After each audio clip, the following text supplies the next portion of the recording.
Well, as you may know, today is Reformation Sunday. Historically, Reformation is a day when we remember a man named Martin Luther for nailing 95 theses or 95 grievances to a church door in Wittenberg, Germany, sort of like a YouTube clip that went viral.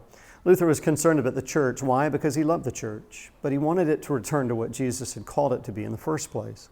Unfortunately, the church would not like what he had to say and would do whatever it could to silence him.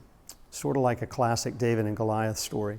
An obscure monk taking on the most powerful political and religious institution in the world. How? Well, with a lot of courage and conviction. Why?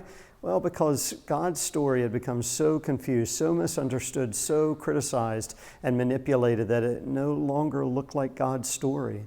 Luther stood up and said it was time for the church to return to the heart of it all, that our calling is not to advance our kingdom, but to advance God's kingdom. And overnight, Luther became a rock star.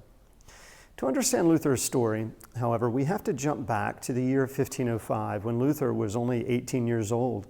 He had already received a bachelor's and a master's degree in philosophy, and he was enrolled in law school following the insistence of his father to find a career that, well, would pay him a lot of money. Luther listened to his dad, not necessarily out of respect, but out of fear, because, well, Luther's boyhood was not pleasant. His father was harsh.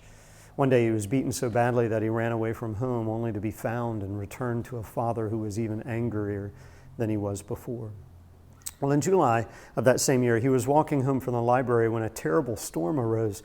Luther was frightened, some say because of a friend who himself had died from a lightning strike.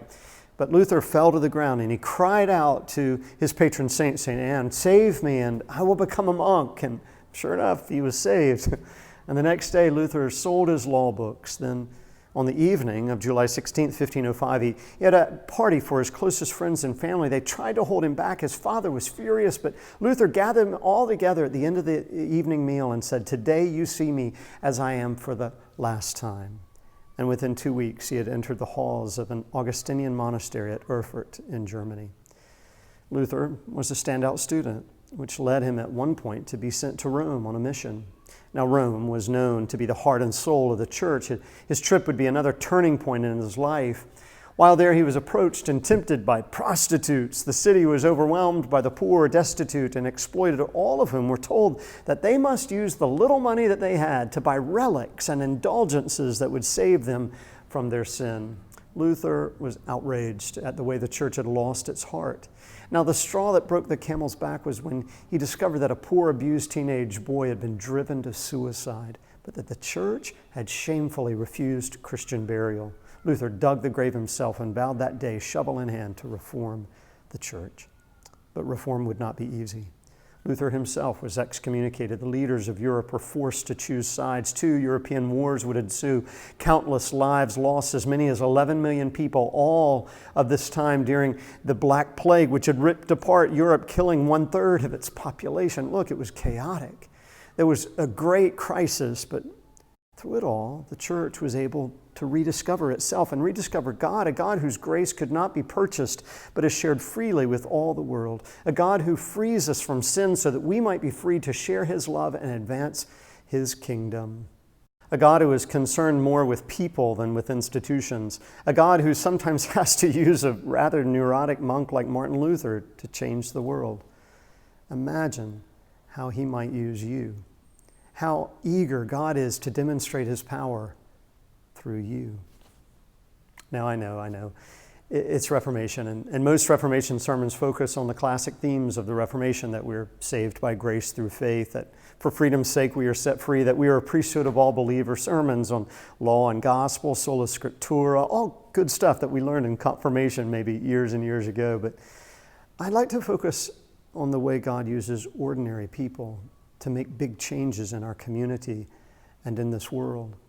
Which is why I'm standing behind this window of the church in our chapel here at St. John's. It's the window that tells the story of so many different people throughout time, throughout history, who have made such an impact on the life of the world and of the church, including, just behind me, Martin Luther nailing to the door of Wittenberg Church those 95 theses.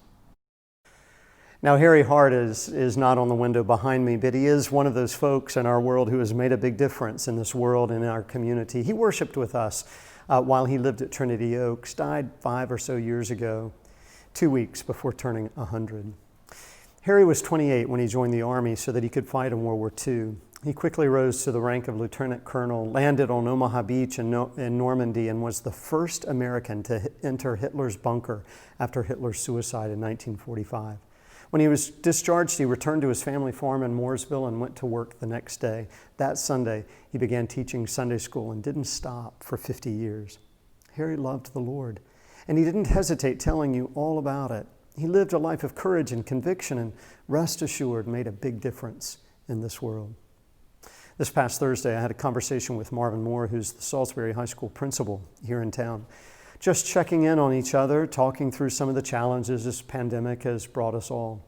Marvin spoke specifically about a rise in depression among high schoolers. It's worrying him a lot across the country, but even at his school. He said this, "Teenage suicide is real." Then he continued, "We've already had scares at the school, and I worry about the day that I will get a phone call that nobody wants to get."